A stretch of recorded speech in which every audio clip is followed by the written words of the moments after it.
السلام علیکم ورحمۃ اللہ ناظرین، آپ سے ڈائری دیکھ رہے ہیں۔ میں آج آپ کو سلہ جید کے بارے میں ضروری انفارمیشن دینے جا رہا ہوں۔ لوگ اس کو طاقت کا خزانہ سمجھتے ہیں،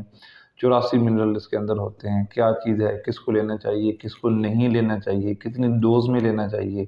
اس دور کی کس بیماری کے لیے ٹھیک ہے اور کن بیماری کے لیے ٹھیک نہیں ہے، ہم اس کو تفصیلی آپ سے ڈسکس کرنے لگے ہیں۔ آپ ہماری یہ ویڈیوز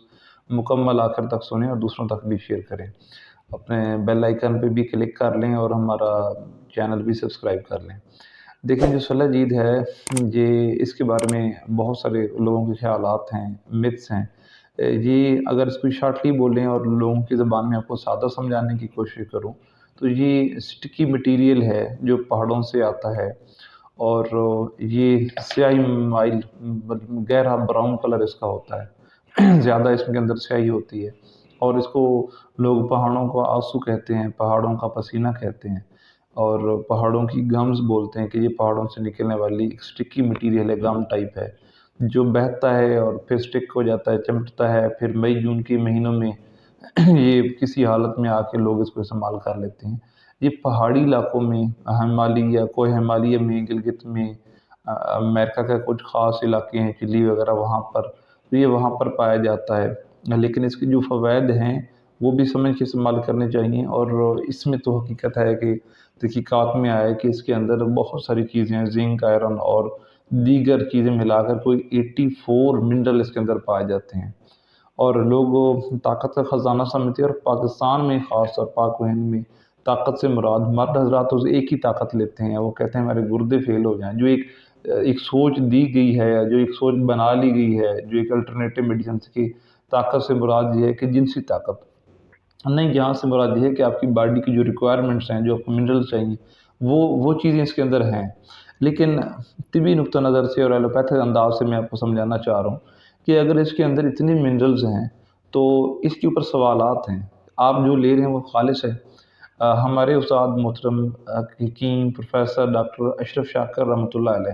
وہ اپنی کتاب کنز العقاقیر میں ایسا لکھتے ہیں کہ جو کچھ بازار سے ملتا ہے سلہ جید کے نام سے،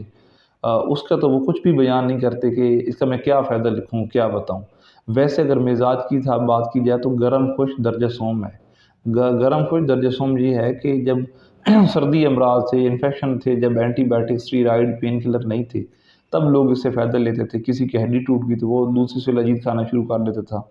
تو اس طرح کے استعمالات تھے جنرل ٹونک کے طور پر۔ اب ایک اتنے تگ و دو کریں، آپ سلہ جید لے آئیں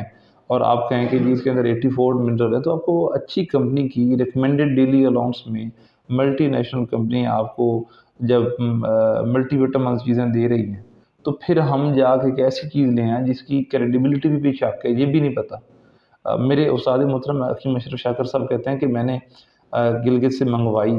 تو اس کے اندر کچھ جانوروں کی مینگنیاں بھی تھیں، تو مطلب یہ صفائی ستھرائی نہیں ہوتی۔ اور یہاں تک لوگ جو کتابوں میں لکھا گیا ہے کہ اس کو کچھ کہتے ہیں کہ جسے لذیذ جو ہے نا لنگور جانور کی خوراک ہے، کچھ کہتے ہیں یہ اس کا پاخانہ ہے۔ تو اس لیے اس کے اندر جو کچھ بھی ہے، جتنی بھی کام کی چیزیں ہیں، لیکن سوچ سمجھ کے استعمال کرنا چاہیے۔ انفیکشن ہوتے ہیں، پرانے معاملات، تھوڑی بہت ری خارج کرنا، جوڑوں کے دردوں میں، کمر کے درد میں، مثانے کے کچھ مسائل میں، گرم خشک ہونے کی وجہ سے مثانے کی کمزوری میں، کہیں کہیں یہ اس کے فائدے ہیں۔ اور جنرل ٹون اگر آپ کو کوئی بیماری نہیں، آپ کچھ لیں گے تو آپ کو طاقت سے فیل ہوگی، لیکن اس کے بعد جو آج کل کا دور چل رہا ہے کہ کس بندے کی معدہ انتڑیاں بالکل ٹھیک ٹھاک ہیں، یہ بندہ اپنے آپ سے پوچھے کہ یہ چیز ہضم ہو پائے گی، کس بندے کے گردے ٹھیک، اتنے زیادہ منرلز ہیں، آپ کو ڈوز کا آئیڈیا ہے؟ اگر آپ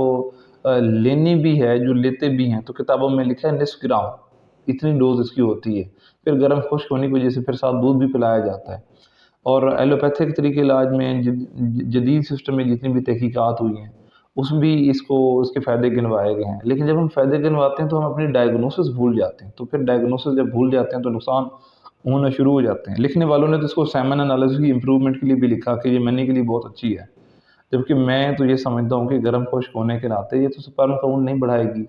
یہ مغلظ نہیں ہوگی، اور سپرم کوالٹی اتنی اچھی نہیں ہوگی۔ ہاں، کچھ منرل اس کی سپورٹ کریں گے، کوئی کا دکھا کیس میں ایسا ہوا ہوگا،